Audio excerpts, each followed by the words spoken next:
Chapter 26 reef का क्या हुआ। 3 सप्ताह के काम ने बड़ी लहरों से टूटे घरों को फिर से बनाया था और बिल्डरों के काम को एक नया आयाम दिया था। नान को बरामद कर लिया गया था। एक लड़के ने उसे ब्रेक के पास रेत में फेंका हुआ पाया। उसके लिए एक नया खंभा काटा गया और कैरोलिन अब ईश्वर विहीन नहीं रहा, फिर से अपने आप में आ गया। लेकिन एयोमा खुश नहीं थी।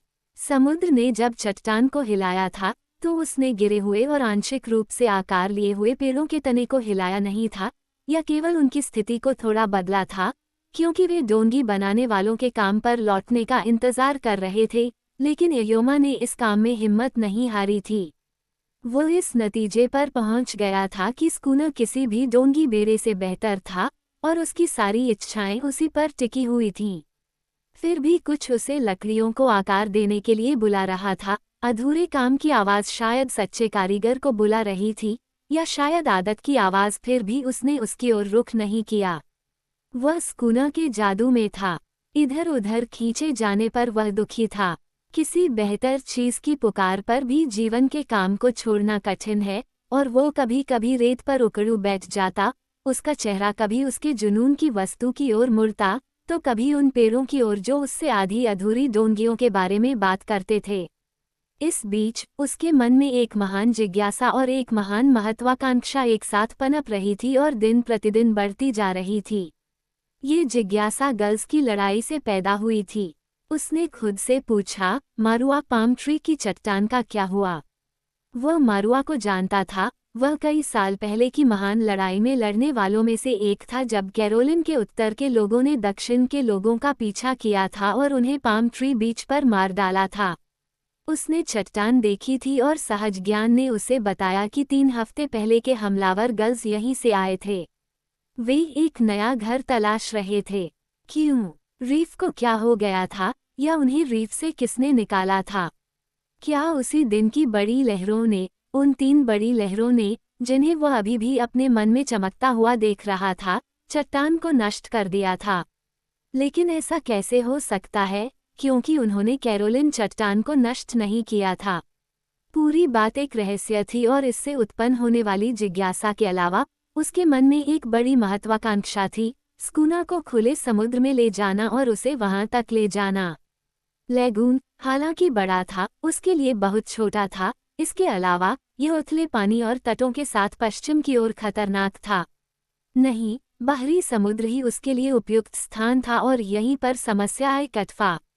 कटफा को जहाज से बहुत डर लगता था। वो उस पर चढ़ने को तैयार नहीं थी, और उसे अच्छी तरह पता था कि ताउरी कटफा के बिना कैरोलिन से बहुत दूर नहीं जा पाएगा, और वह एयोमा बहुत हिम्मत करके बहुत दूर तक जाना चाहता था, यहाँ तक कि मारुआ तक भी, ताकि देख सके कि रीफ का क्या हुआ। यहाँ आपके सामने पूरी उलझन है, और आप देख सकते हैं कि किस तरह जिज्ञासा और महत्वाकांक्षा उसके दिमाग में एक साथ पनपी थीं। एक योजना भी थी। कटाफा को ताउरी के स्कूनर में थोड़ी दूर तक जाने पर कोई आपत्ति नहीं होगी, और ताउरी को भी कुछ समय के लिए कटाफा को छोड़ देने में कोई आपत्ति नहीं होगी। और चालाक एयोमा ने सोचा, एक बार जब हम वहां से आगे निकल जाएंगे तो मैं उसे बताऊंगी कि मेरे मन में गर्ल्स और रीफ के बारे में क्या है, और वह जाकर देखना चाहेगा। ये दूर नहीं है, और धारा का रंग हमें उसी तरह ले जाएगा जैसे वह हमेशा डोंगियों को ले जाता है, और आकाश में कैरोलिन आयामासला की रोशनी हमें वापस ले जाएगी। इसके अलावा मैं अपने साथ ले मुआन को भी ले जाऊंगा, जो बिना आंखों के अपना रास्ता खोज सकती है। अपने मन में ये योजना बनाते हुए उसने कुछ दिनों तक कुछ नहीं कहा।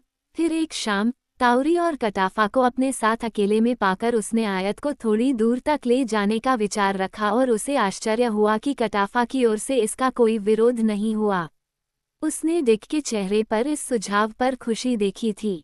खोए हुए खिलौनों के कारण उसकी परेशानी ने उसे इस तरह प्रभावित किया था जैसे कि यह नुकसान उसका अपना था, और वह इस नए आनंद को खराब करने के लिए एक शब्द भी नहीं कहेगी। वह स्कूनर के प्रति अपनी नफरत को दूर कर देगी और उसके साथ जाएगी, अगर वह उससे पूछे। लेकिन उसने उससे नहीं पूछा। वह जानता था कि उसे जहाज पसंद नहीं है, और उसे साथ ले जाने का विचार उसके मन में कभी नहीं आया। तो एयोमा ने कहा, कल मैं पानी और फलों के साथ सारी चीजें तैयार कर लूंगी। क्योंकि कैरोलिन की एक कहावत है कि किसी भी डोंगी को कभी भी बिना पीने के नट्स को झंझरी से बांधे चट्टान से नहीं गुजरना चाहिए, कोई नहीं जानता। अरे, कटफा ने कहा। फिर उसने खुद को संभाला और डिक और बूढ़े आदमी की बात खत्म होने तक वह दूर चली गई। कैरोलिन में समुद्र के लिए कई नाम थे जो तूफान और शांति के समय उसके मूड के अनुरूप थे।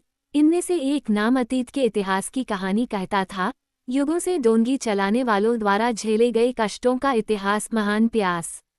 कैरोलिन के लोगों के लिए समुद्र एक व्यक्ति नहीं बल्कि एक समूह था, शांति का समुद्र, तूफान का समुद्र, वह समुद्र जिसका सामना डोंगी चलाने वालों को तब करना पड़ता था जब वह समुद्र तट से बह गया था और पीने वाला आखिरी नद भी खत्म हो गया था, महान प्यास।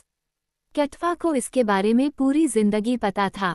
एक बार वह लगभग इसमें पहुंच गई थी और केरमाडेक के लिए पानी के बारे में एयोमा के शब्दों ने उसे इसकी याद दिला दी। वह कांप उठी और जब दूसरे लोग बात कर रहे थे तो उसने उनकी आवाज़ें मुश्किल से सुनी, इस नए आतंक के बारे में सोच रही थी जो उसके क्षितिज से ऊपर उठ गया था। लेकिन उसने कुछ नहीं कहा, न तो उस रात और न ही अगले दिन जब पीपों को भरने के लिए किनारे पर लाया जा रहा था, जब मेवे और पेंडनस फल महिलाओं द्वारा नाव पर लाए जा रहे थे, जिनमें से कई पोनी की पत्नियां और चालक दल के अन्य सदस्य थे। एयोमा ने पोनी को आने वाले अभियान के बारे में बताया था और स्कूनर के लोग न केवल फिर से जहाज पर अपनी जगह लेने के लिए तैयार थे बल्कि उत्सुक भी थे। शायद वे अपनी पत्नियों से एक पल के लिए थक गए थे या बस कुछ नया करने की लालसा थी। जो भी हो, वे उस रात जहाज पर चढ़ गए ताकि कल की शुरुआत की तैयारी कर सकें। अपनी पत्नियों को समुद्र तट पर खुद की देखभाल करने के लिए छोड़ दे। कनुआ को छोड़कर सभी। कनुआ जहाज पर नहीं चढ़ा। उसे उस स्कूनर का पर्याप्त अनुभव हो चुका था, वह उस पर दोबारा पैर नहीं रखना चाहता था। इसके अलावा वह पीछे रहना चाहता था क्योंकि उसका साहस बढ़ रहा था और उसके साथ ही ले मुआन के साथ बाहर निकलने का दृढ़ संकल्प भी। इसलिए जब बाकी लोग रवाना हो रहे थे तो कनुआ उनके साथ नहीं था। वह समुद्र तट के किनारे बड़े पेड़ों की ओर चला गया था और तब तक छिपने का निश्चय किया जब तक कि स्कूनर चट्टान से आगे न निकल जाए। उसे भोर में या ज्वार के कम होने के साथ थोड़ी देर बाद बाहर जाना था और वह छिपकर तब तक देखता रहेगा जब तक कि उसके शीर्ष मस्तूल कोरल के पीछे दिखाई न देने लगे। वह ले मुआन को खोजने के लिए गांव में वापस आ जाएगा। वह दिखावा करता था कि वह चट्टान पर मछली पकड़ने गया था और इसलिए उसने स्कूनर खो दिया था। जब वह डोंगी बनाने वालों के बड़े बड़े लट्ठों के पास बैठा और झाग के ऊपर से तारों को देखता तो वह खुद को गांव में लौटता हुआ देखता।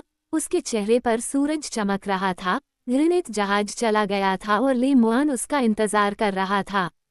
कनुआ ने चित्रों में सोचा, चित्रों ने उसे चित्र सुझाए। उसे पता नहीं था, न ही उसने इस तथ्य की कल्पना की थी कि एयोमा ने ले मुआन को एक तरह के नौवहन उपकरण के रूप में अपने साथ ले जाने का फैसला किया था। लड़की उस समय स्कूनर पर सवार थी, सो रही थी, भोर का इंतजार कर रही थी, सपने देख रही थी। अगर वह सपना देख रही थी तो तौरी का